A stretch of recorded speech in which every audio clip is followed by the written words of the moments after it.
Castles aren't the first thing that jump to mind when one thinks of Ethiopia. Yet, here in the country's north lies a place dubbed the Camelot of Africa. From this royal compound, a succession of emperors ruled for centuries over an empire in which arts and culture flourished. And amidst their historic realm lies some of the most striking landscapes on the planet. Landscapes that the classical Greek poet Homer dubbed the playground of the gods.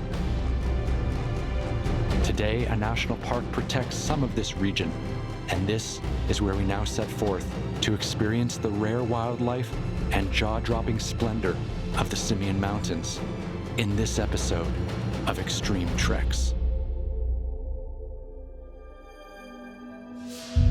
It's time to step outside, find an unfamiliar trail, and just walk.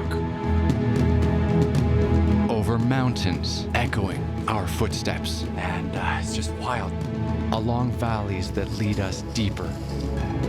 Every day we're getting to see something totally different. Amongst cultures, their color, and customs. So all very fresh and very new. With friends we meet along the way.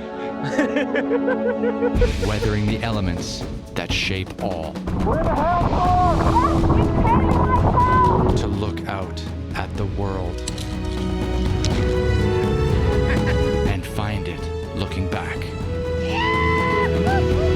Join me, Ryan Pyle, as we embark on a new series of adventures in these Extreme Treks.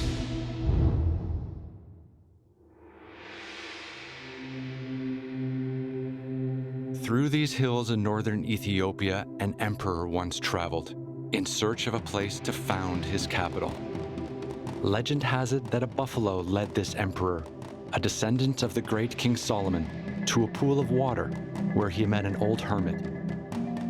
The wise old sage told him to build his capital here, and the emperor obeyed, filling the pool and building his castle on that very place. Around it, a city grew, protected by these hills from would-be invaders. The year was 1632, and the emperor's name was Fasilides. And so the city of Gondar was born, a city which has come to be known as the Camelot of Africa.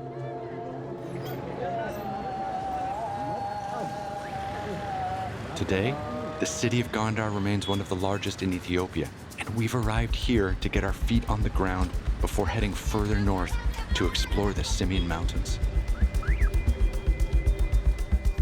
It's midday and the inner city is in full swing. To the market? Taking a tuk-tuk across town, the small streets throng with foot traffic and donkey carts. We ride through the alleyways, alive with the daily bustle of markets, urchins, and traders peddling handmade earthenwares, food produce, textiles, and so much more.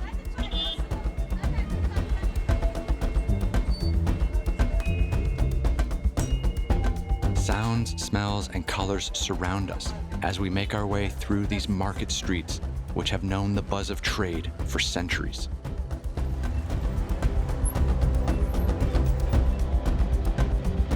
Ethiopia is a country with a rich and proud history. It's the only country in Africa not to have been colonized by a European power. It's also one of the first states in the world to adopt Christianity as its official religion in 330 AD, and it's still the predominant religion here today. Stepping inside the churches here, you're immersed in colorful, vibrant imagery on every wall, such as in the famous Debre Birhan Selassie Church, or the Church of Angel Faces, with its ceiling adorned with the faces of over 80 angels looking down at you. And churches surround the ancient castle of Fasilides, which still stands inside the royal compound Fasal Gebi in the heart of Gondar, an emblem of this city's rich history.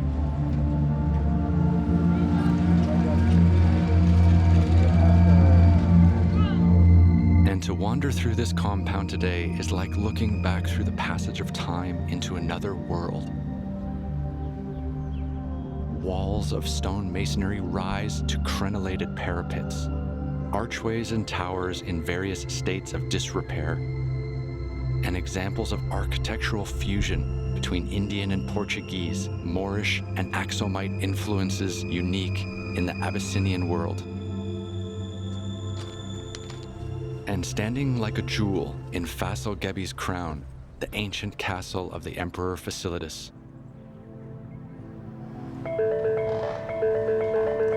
Although extensively repaired, an original wood beam ceiling can still be seen. And in times past, the sounds of banquets and reception feasts would have reverberated around these halls.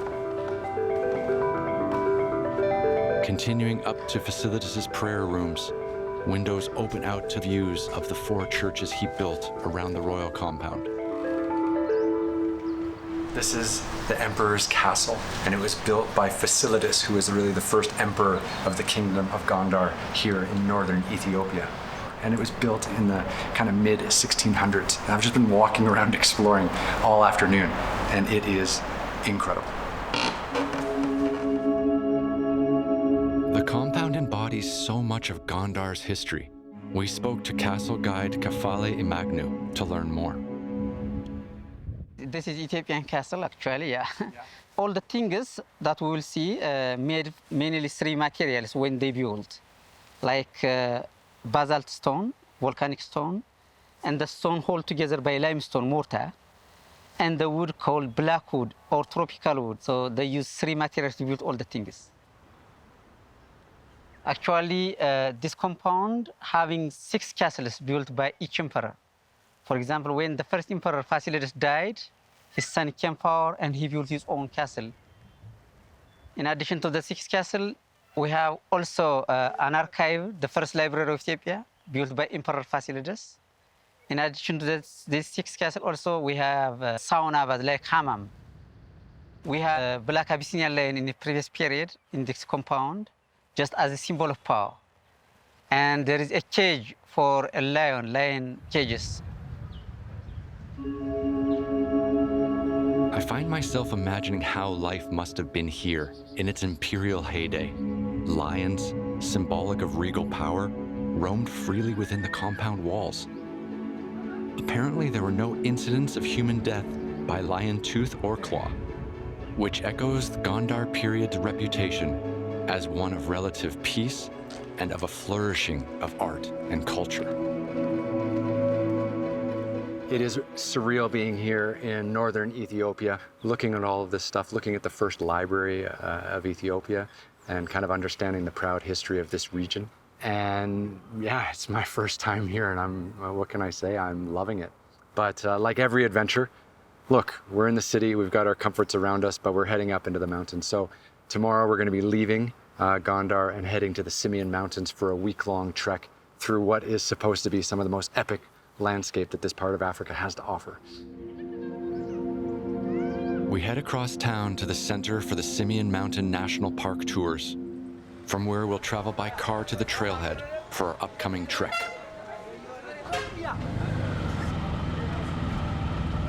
As our tuk-tuk bumps its way through dusty streets, the life of the city goes on much as it always would, yet we've come here in strange times.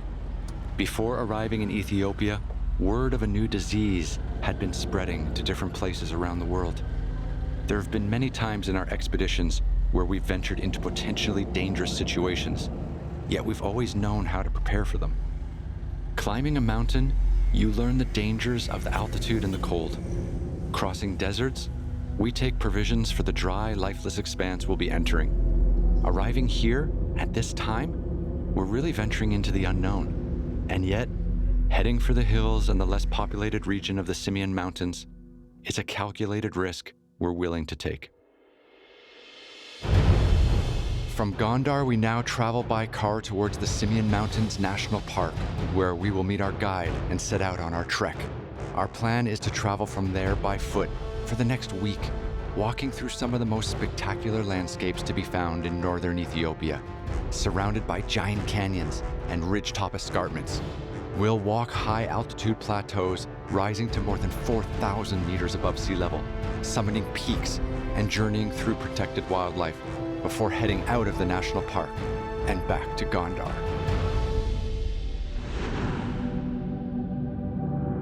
The Simeon Mountains extend from Gondar northwards as far as Eritrea, but the Simeon Mountains National Park occupies a small portion of this mountain range.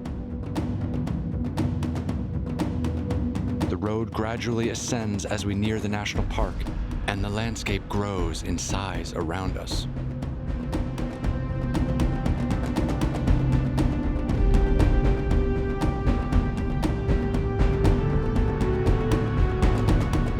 A haze hangs in the air, restricting views down the valleys. Even so, as our road snakes along hillsides, the dry valleys stretch out below us, letting us feel the scale of this country.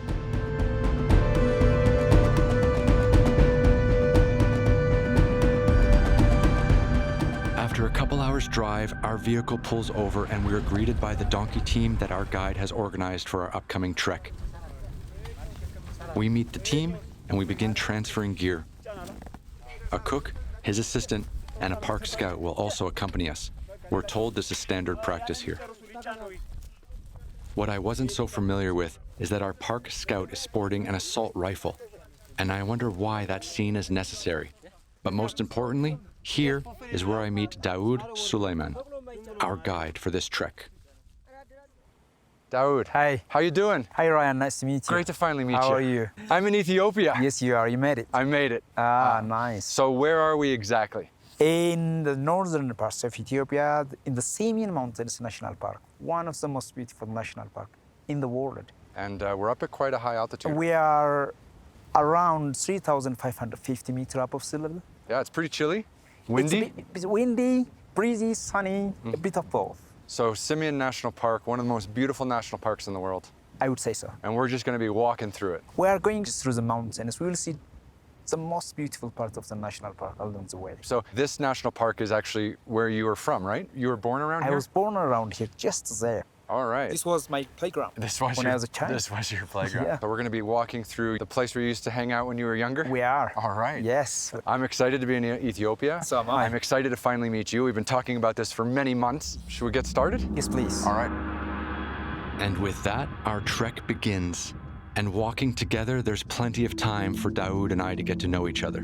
Being in the wild is one of the most interesting to do. I have been working as a guide in the Simeon Mountains National Park since the last 20 years. They are one of the most interesting and very, very lovely places to hike on, to trek in.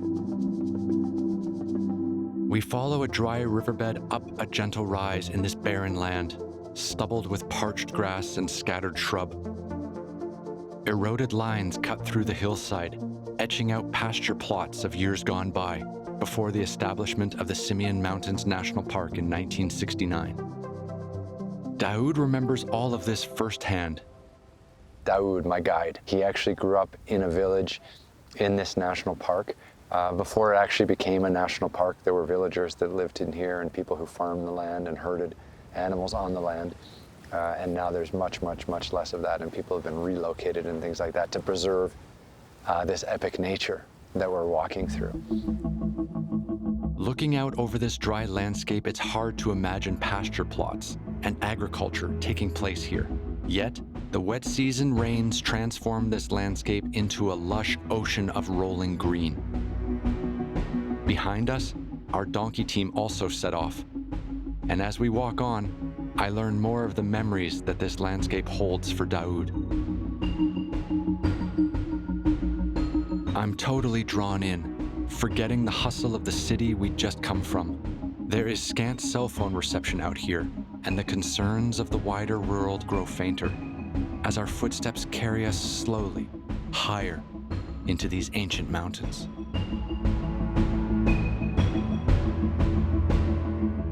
It's been great walking with Daoud today. You know, I learned that he's about the same age as me, and seeing his excitement for the landscape and the people, and his pride for wanting to show off you know, the national park that he was actually born in. And he's just kind of instilling that on me, and I can't help but also get excited.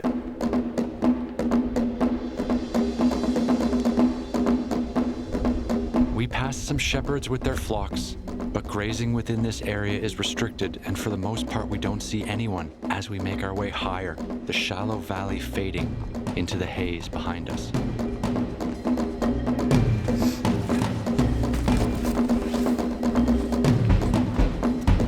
Slowly we rise in altitude.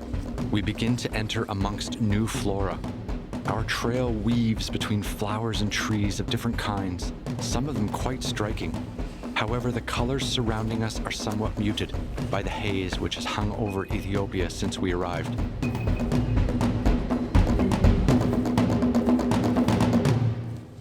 So, day one on the trail. How are we doing?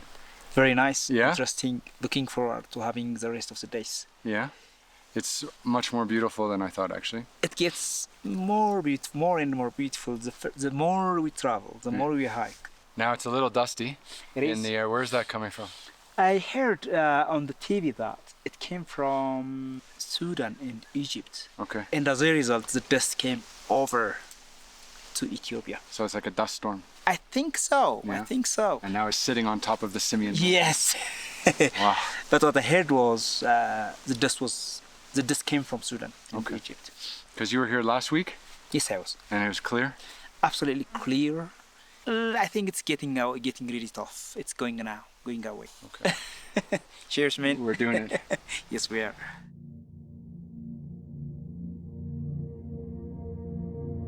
Walking on for another half an hour, we come upon a collection of tukul, or round earthen huts with conical roofs, our camp for the night. They sit perched on a high hill shoulder with commanding views back over the dry hillsides and the path through them that led us here. I know we're in the dry season, Yeah. but I have to say, like, the yellow grass is really beautiful. If you come up just after the rainy season in Ethiopia, Yeah? you'd be impressed. You'd say this is a different place. Really? Completely green. Wherever you see, it's green. And you think, am I in the Simeon Mountains or in a different place? Okay. It immediately changes its color. Because the weather in the Simeon Mountains, you know, if you come in the wintertime, it's pretty tough. It is.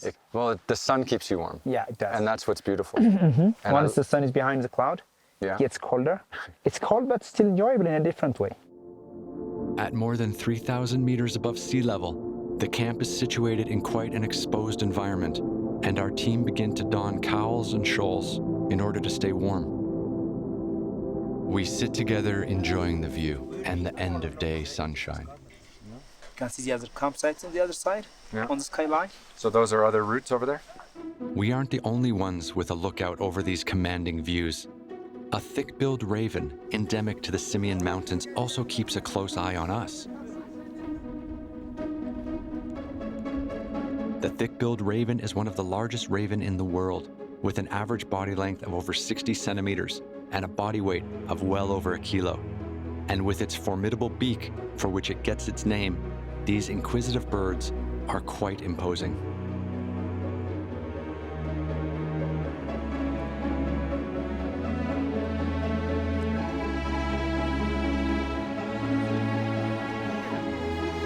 We all watch as one comes closer and closer, checking out the front of our camp for signs of food. Finally, pinching a bag of peanuts before our gun-toting escort scares it off with a stone.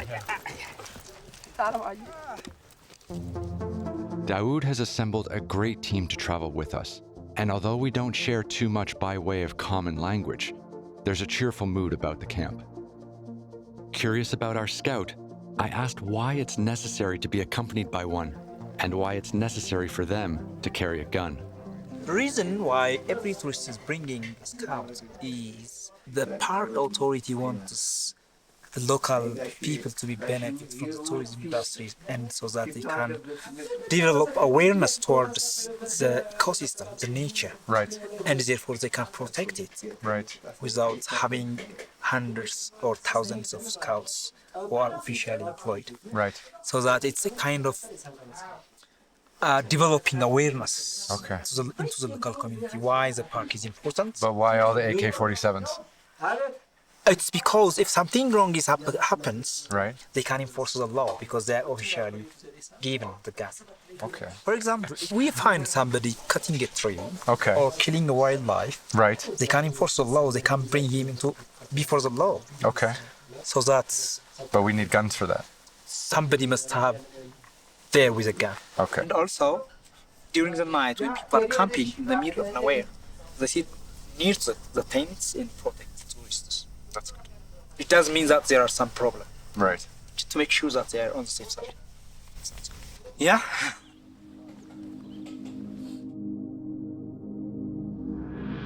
What can I say? I'm pleasantly surprised by Ethiopia. If the rest of the journey is as epic as day one, this is going to be one for the history books because I am loving northern Ethiopia.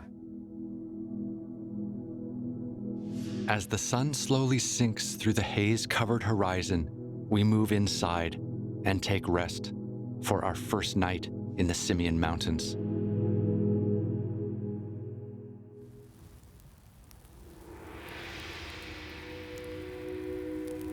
The warm crackle of wood fire through the early morning chill draws us out to huddle together as the lightening sky heralds the sun's arrival.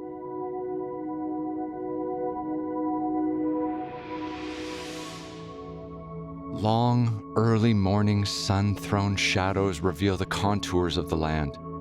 Our trail ahead comes into view, and we are soon out, following it.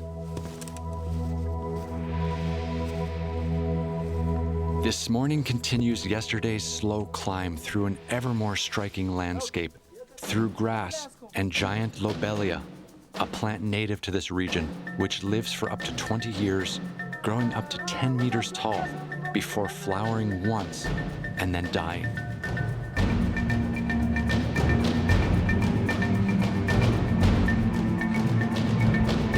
This morning, Daoud had told me that on today's trek, we're in for a surprise. And following him through the tussock-covered hillside, I wonder what's in store for us. His words become clear as the high plateau we've been walking on suddenly narrows, and he leads me out onto one of the most stunning natural formations I've ever witnessed.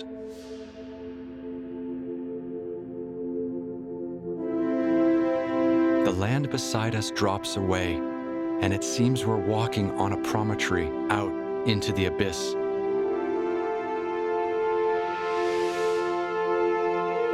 The landscape stretches out majestically around us. Giant basalt buttes, rock spires, and mighty pinnacles rise like colossal towers from the enormous crags thousands of feet below us.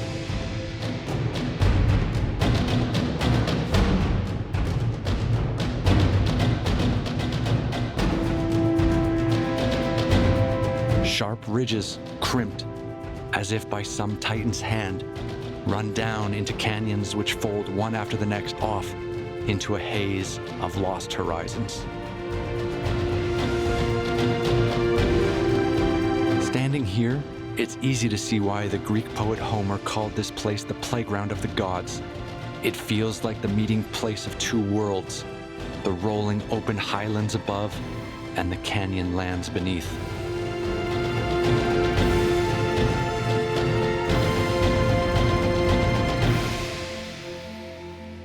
Before I go out on one of these journeys, I just have no idea what we're going to see. Daoud and I, we just stood on the edge of it and just looked like 360-degree view around the Simeon Mountains National Park. And it was astonishing. You're walking along these cliffs' edges and there's these massive drops, 500-meter straight drops down. You're just looking down at sheer cliffs. Feels like it's as vast as the Grand Canyon. As we stand there, Daoud explains the theories of how this landscape came to be. Some geologists are saying that these mountains were formed because of volcano that was happened about 25 to 40 million years ago. And later, about 5 million years ago, there was a glacier which formed and cut off all these beautiful mountains, gorgeous rivers, and it made it one of the most beautiful landscapes in the world. The scenery here in the Simeon Mountains is legendary. And it's just vast and wide open and empty. It's really powerful. It does kind of grab a hold of you. It's still a little dusty today, but it doesn't matter. It's really not hurting us at all. It's beautiful. And we're up at a high altitude. It's nice and chilly, and it's just perfect walking conditions. For hours, Daoud walks me along the edge of the escarpment, every now and again offering a view out and into the landscape beyond. When you think of the Simeon Mountains, it is the national park that comes to your mind. But the mountains are huge, huge. The mountains are bordered Sudan to the west, Yep. Eritrea and Tigray region to the north, and Djibouti to the east. The park only lies on the smallest parts of the Simeon Mountains, which is 412 square kilometers. And within that area, there's some real hill climbing to be had. We begin to feel this as the trail ascends higher. Soon the trees beside us become lined with moss. I'm surprised by the altitudes. Some people struggle. Yeah, I really didn't think northern Ethiopia had 4,600 meter mountains. You know, that's like 16,000 feet almost. Oh, this is a good climb. You know, last night we slept at about 3,600 meters above sea level, and now we're really just working our way up to this summit just over here, this huge high ridge. It's over 4,000 meters, like 4,070 meters above sea level. And if you would have told me a couple of weeks ago that you could be up at like 4,000 meters, 13,000 feet in northern Ethiopia, I wouldn't have believed you. But it's amazing. And the crazy thing is that here at 4,000 meters, there's still grass and there's still some small plants, you know. In Europe at 4,000 meters or North America at 4,000 meters, you get nothing but ice and rock.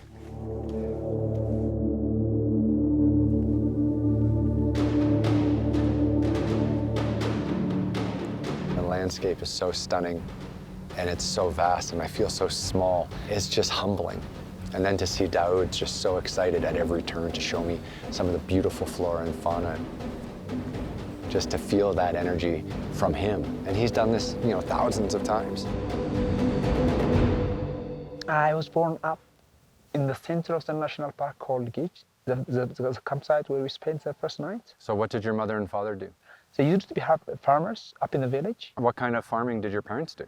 They used to grow barley and potato. Barley and potato. But later, they moved down to the park, where the national park headquarters office is situated. Right. But once my father started telling me the story about it, I developed the interest to be up in the mountains, doing guiding job. Okay. Happy up in the mountains. And you're still doing it 20 years later. And I'm still doing it. That's fantastic. Yeah, that's my passion.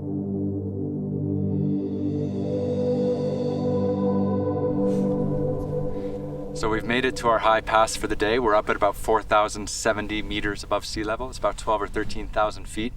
And what can I say? It's absolutely breathtaking up here. The views in every direction are just stunning. This is one of the highest points we're gonna make on our journey through the Simeon Mountains in northern Ethiopia. We've got a higher pass tomorrow, about 4,200 meters. But, oh man, it's just epic up here. And Daoud, my guide, is way ahead of me. He's super fit, he's up here every week. I'm struggling a bit, I just had to stop and enjoy the view. But I'm loving every step of this adventure.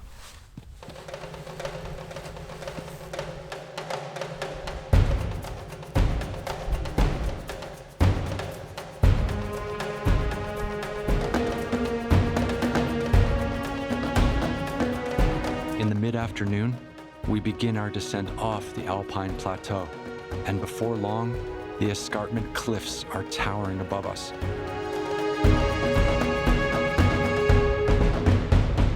The thing that's so impressive for me about the national park is only 412 square kilometers. That just feels like it's on such a small little area, but then when you're in that area, you can see for days. all the places. And those areas are to protect the endemic and endangered wildlife, the fauna and the flora of the national park. A slowly descending goat track traverses grass-covered hillsides down into the valley below. So on our way down from the mountain today, we had kind of our first interaction with wildlife. And there were these two massive baboons just sitting there eating grass together.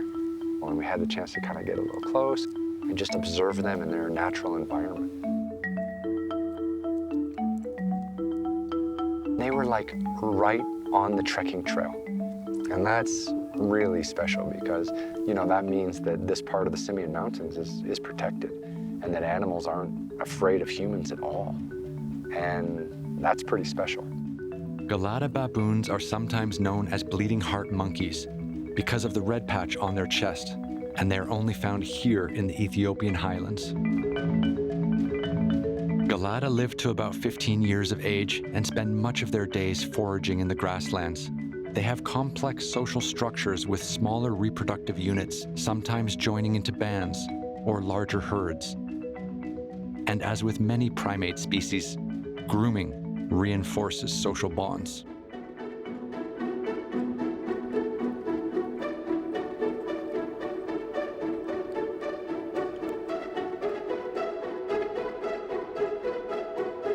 Walia ibex are another species which live in the Simeon Highlands.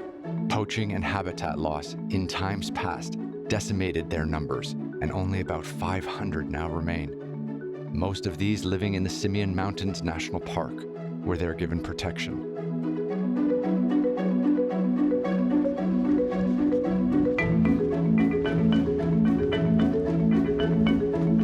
As we descend further, we glimpse other large wildlife. Although this young klipspringer, or highland antelope, wasn't going to let us get anywhere near him.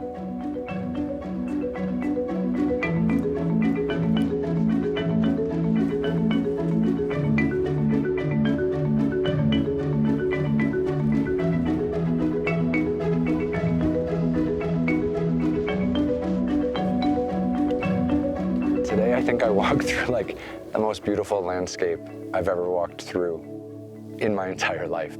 I don't know why I didn't know this existed. I don't know what stereotype I had, but all of those stereotypes are being broken down. Nothing prepares you for how beautiful Ethiopia is. And I don't know how to describe it. I don't know if it's the, you know, being up at 13,000 feet, 4,000 meters, and being surrounded by this kind of yellow grassland.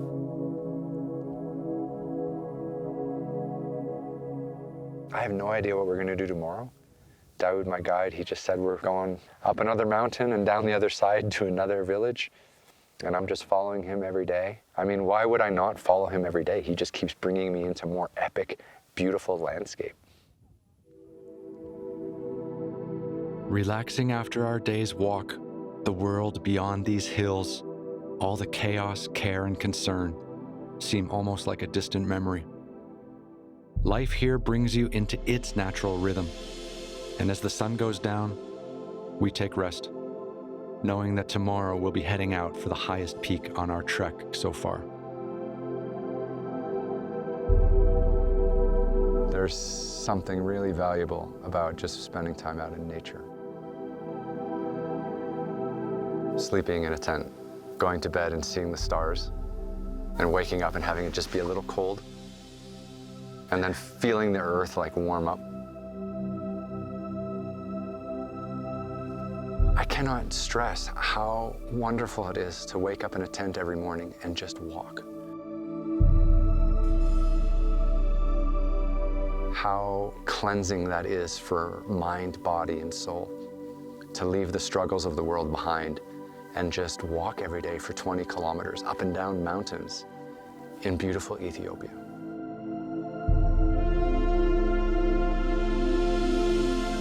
Living in the city just clutters your mind, and then you come out here and you give it all back and you cleanse yourself.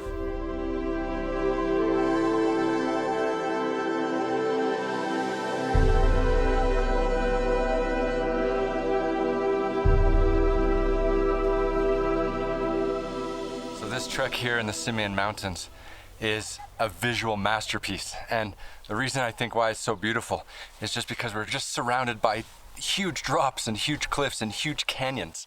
It just makes for the most amazing landscape.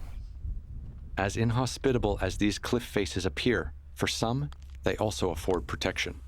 So here in the Simeon Mountains, they have these Gelada baboons, and we've seen a few of them on the trail, and behind me are the caves where they live and they sleep. But they don't just come back to the same cave all the time. These mountains are dotted with caves everywhere, and the baboons often change their cave locations. But this is pretty cool just to see as we're making our way up the side of the mountain.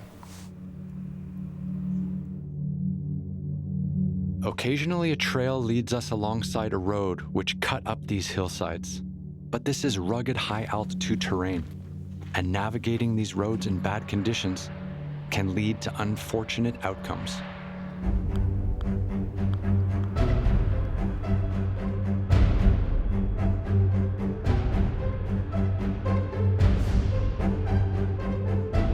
Slow and steady, our climb continues through this ancient volcanic landscape. Soon the summit comes into view above us, and Daoud leads me towards it.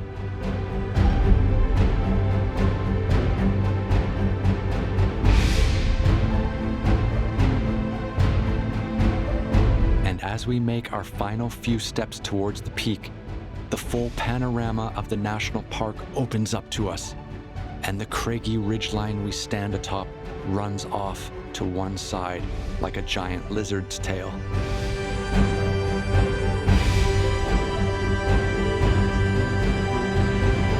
You know, when I was younger, I always remembered people talking about the plains of Ethiopia. But now that we're here in northern Ethiopia, all we're seeing is incredible mountain landscapes. We're just going straight up mountains and down the other side, and it is spectacular. I did stop here because we're now at 4,200 meters above sea level, like almost 13,000 feet. And this is actually the highest point that we're gonna reach on our entire journey through the Simeon Mountains. There's a few other higher peaks around, but this is kind of the highest point we're gonna crest on our journey. But it's amazing, and I'm just taking in the view. Far below us in the valleys, we can see small villages, and on the hillside, scatterings of houses. Reminders that this national park is a small pocket of protected wilderness. The sky begins to cloud over as we make our way down. Some of our team have gone on ahead and prepared lunch. And after this morning's climb, nothing sounds better.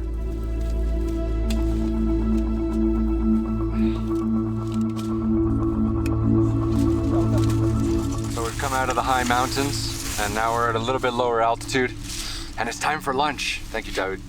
So we've got some pasta in the middle of nowhere on a plate with cutlery. Absolutely perfect. Pasta is amazing, high carbs, great for trekking, and the scenery is beautiful. For much of the trek, we've been walking without cell phone reception, but today we come once again within its range, and we begin to receive messages from the outside world, alerting us to events that are a serious cause for concern. So did something just happen to us? Obviously, it's a very difficult time in the world right now. There's a virus running rampant, and now it's kind of March 19th, 2020. The coronavirus has gone pretty much global. My crew and I came into Ethiopia a few days ago, about 7 days ago. And at that time, the US had like 20 cases. The United States was open. Europe was open. The Middle East was open. Since we've come to Ethiopia, the United States has closed its borders. Europe has closed its borders. Saudi Arabia has closed its borders, and the United Arab Emirates, where I actually live, has closed its borders to residents. And my fear for me and my crew is being stuck in Africa, because right now we're in Ethiopia, and there's very, very few places in the world we can fly to. We're here in the Simeon Mountains. We're about halfway through our trek, and Daoud has been an amazing guide, and his team is first class, and the wilderness is breathtaking and beautiful, but we're just sitting here wondering what's next. And is it safe to be in Ethiopia? Is it safe to be in Africa? Is this a place that we want to be stuck when Ethiopia closes its borders. So what's happening at the moment now is we're getting stuck. And because of that, we've decided to cancel our filming. So we have a car coming to pick us up in a few hours, and we have walked back today from the mountains to the road where I am now. And we'll update you, because I don't know how the next couple hours or days are going to play out. So that's where we're at the moment. And yeah.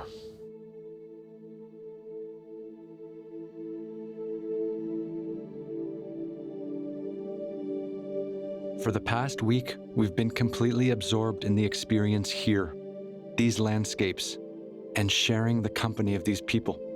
Such a rapid escalation of events in the world outside is disorienting, and we can't quite believe we're already saying goodbye to Daoud, his team, and this incredible journey through the Simeon Mountains. Well, thank you for taking me My through this amazing landscape. For me, coming from another country to Ethiopia, I had no idea there was so much high altitude landscape here. And it was such a trekking paradise. It's beautiful. Nobody complains No one. when they come up in the mountains. Okay. They always absorb into the beauty of the nature. Magic. I'm proud of to be here, you know. I'm proud of to be born up in the mountains Yeah. and work for the national park as well as for the country. And I would really recommend everyone around the world to come and see this beautiful place. It could be once in a lifetime. Yeah, and I second that opinion. I don't know what it is about Ethiopia. You know, the experience here has just been so rich and so powerful. Come up to the Simeon Mountains, contact Daoud, and go for a walk, and it will blow your mind and clean your mind out. And my only hope is that the people of Ethiopia and Africa can stay safe. And after a few hours, the car which will take us out of the Simeon Mountains arrives. Far earlier than planned, we were packing it up once again. So this is it. We've now cut our trip short, hiked back up towards the road. The cars come in, we're packing it up, and we're heading to Gondar tonight, and hopefully we'll be able to exit Ethiopia tomorrow. And who knows where we're going to be, but it starts here.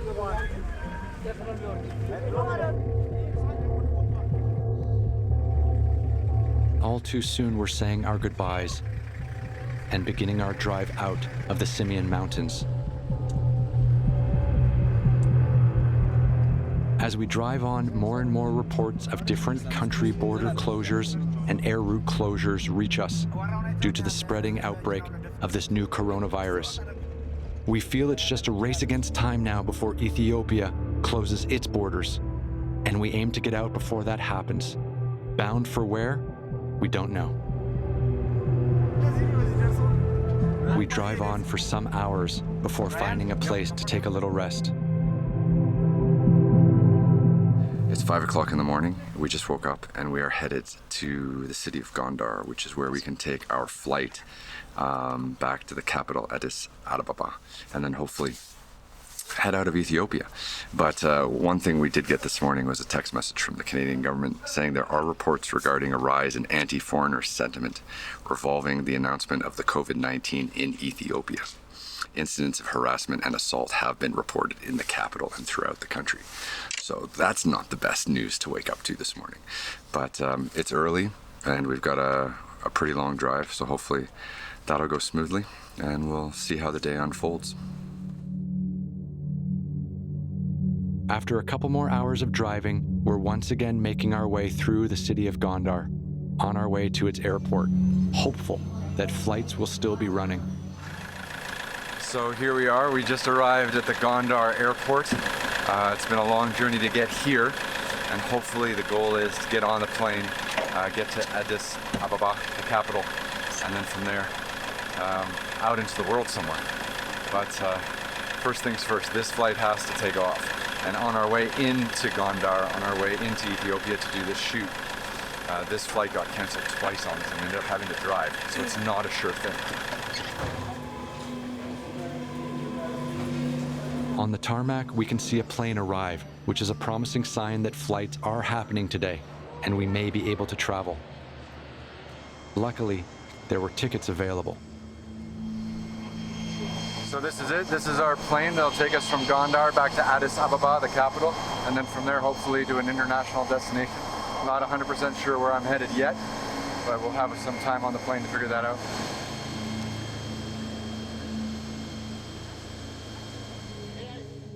Such an abrupt and chaotic exit from Ethiopia is a real shock to the system. It was only yesterday that we were enjoying the vast sweeps of the Simeon Mountains, the company of Daoud and his team, and the feeling of those landscapes under our feet. And now we're saying goodbye to all of that. All too soon, our adventure here is over. And as I board the plane, I feel that the world I'm flying into is a different one than the one I had arrived here from. And as I look towards the future and try to figure out what to do next, the uncertainty of what's to come seems to stretch to the horizon.